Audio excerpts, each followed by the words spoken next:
L'acropole veille sur Athènes, mais les charmes de la Grèce antique ne parviennent plus à masquer la réalité d'un pays lessivé par la crise. Parmi les victimes des économies à marche forcée, la santé publique. Pour s'en apercevoir, direction l'un des principaux hôpitaux de la ville. Nous voulons nous rendre aux urgences, refus de la direction. C'est donc en caméra cachée que nous filmons. Dans les couloirs, plus une place de libre. Des dizaines de patients attendent qu'un médecin ait le temps de s'occuper d'eux. Il manquerait 5000 praticiens dans le pays et l'hôpital n'a plus le droit d'embaucher. Les urgences, c'est souvent le dernier recours pour des Grecs qui n'ont plus les moyens de se faire soigner ailleurs.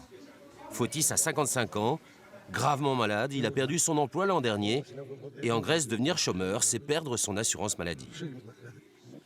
Je dois passer un examen, mais j'ai plus d'argent. Et mon assurance sociale est périmée. Cet examen, il est obligatoire et je dois payer 400 €. Je peux pas. Et après, il y a l'opération qui va coûter 6 000 €. Je trouve pas de solution.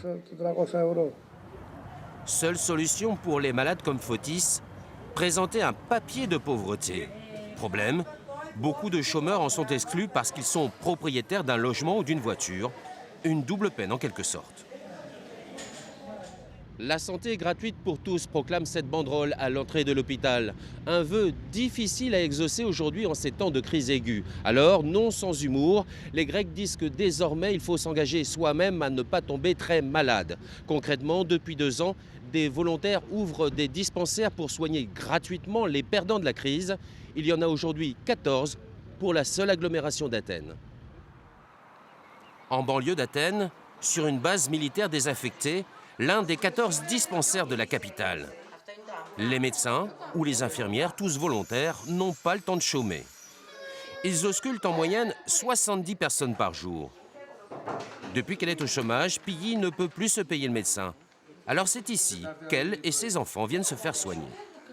Avant, j'avais mon travail, ma carte de sécurité, je pouvais aller à n'importe quel docteur. C'était complètement différent.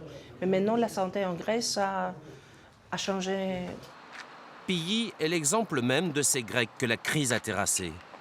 Des commerçants ou des artisans qui vivaient plutôt bien et qui se retrouvent aujourd'hui sans aucune couverture sociale et avec pour seul revenu des petits boulots, 650 € pour Pilly.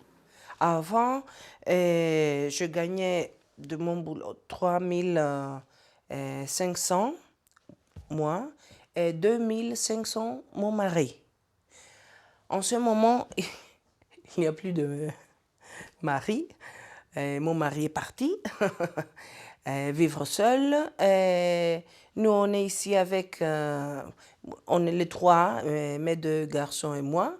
Et on peut presque pas vivre. Le pays a peut-être réussi son retour sur les marchés financiers, mais les Grecs ne voient toujours pas leur horizon s'éclaircir.